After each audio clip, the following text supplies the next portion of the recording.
সাকিবের সাথে নরমালি কথা হয়, হাই হ্যালো হয়।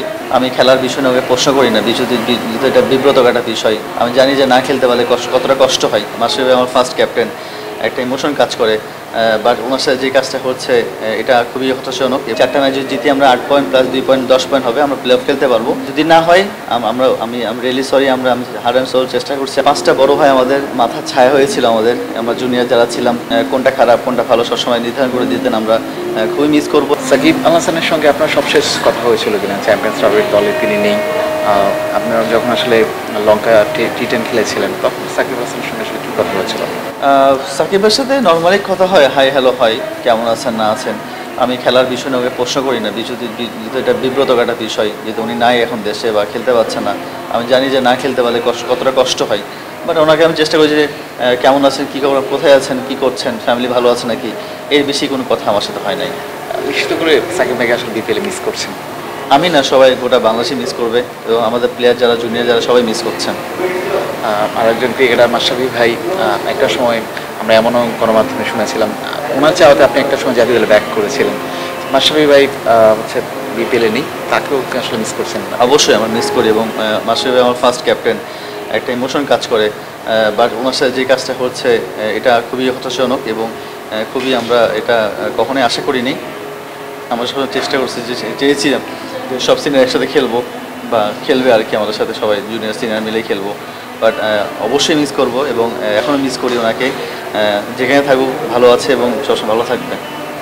যে এই বিপিএলে দর্শকদের ভালোবাসা পেয়েছেন, মানে আপনাকে এখনও চাচ্ছে জাতীয় দলে, দর্শকদের ভালোবাসা খুব কাছ থেকে দেখা হয়েছে। দর্শকদের জন্য কি অবশ্যই চাইবেন আবারও ন্যাশনাল টিমে কামব্যাক করতে? হ্যাঁ, ডেফিনেটলি অবশ্যই। কারণ দর্শকরা যারা ফ্যান ফলো যারা আছেন তারা খুব ভালোবাসেন এবং তাদের দোয়াটা এত দূরে এসেছি এবং আশা করছি যে বিপিএলটা ভালো শেষ করতে পারলে একটা ভালো পরিস্থিতি থাকবো আমি। আর ওনাদের জন্যই সব কিছু করা, ওনাদের ভালোবাসা এবং আমি দেখেছি অনেক ভালোবাসা আন্দোলন করেছে আমাকে নিয়ে।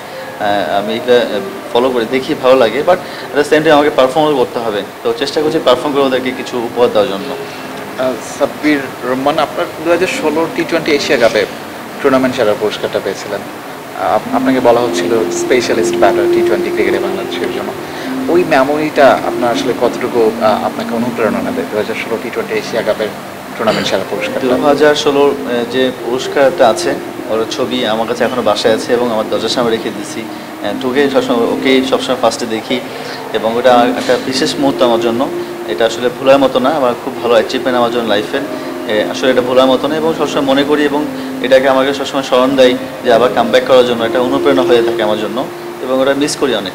অবশ্যই মিস তো অবশ্যই করবো যে 5টা বড় ভাই আমাদের মাথার ছায়া হয়েছিল আমাদের। আমরা জুনিয়র যারা ছিলাম সেটাকে ভালো পথ কোনটা খারাপ কোনটা ভালো সবসময় নির্ধারণ করে দিতেন। আমরা খুবই মিস করব এবং আশা করছি আমাদের মাঠের বাইরেও যেরকম থাকবে এবং মাঠের বাইরে যেরকম ছিলেন আগে, মাঠের বাইরে এরকম আমাদের সম্পর্ক থাকবে এবং আশা করছি যেখানে থাকবেন না কেন, যেভাবে পরিস্থিতি থাকবে ভালো থাকবে ইনশাল্লাহ। নাই but at the same time আমরা হাল ছাড়ি না। 4টা ম্যাচ যেটা আছে 4টা ম্যাচ যদি জিতি আমরা 8 পয়েন্ট প্লাস 2 পয়েন্ট 10 পয়েন্ট হবে। আমরা প্লে অফ খেলতে পারবো।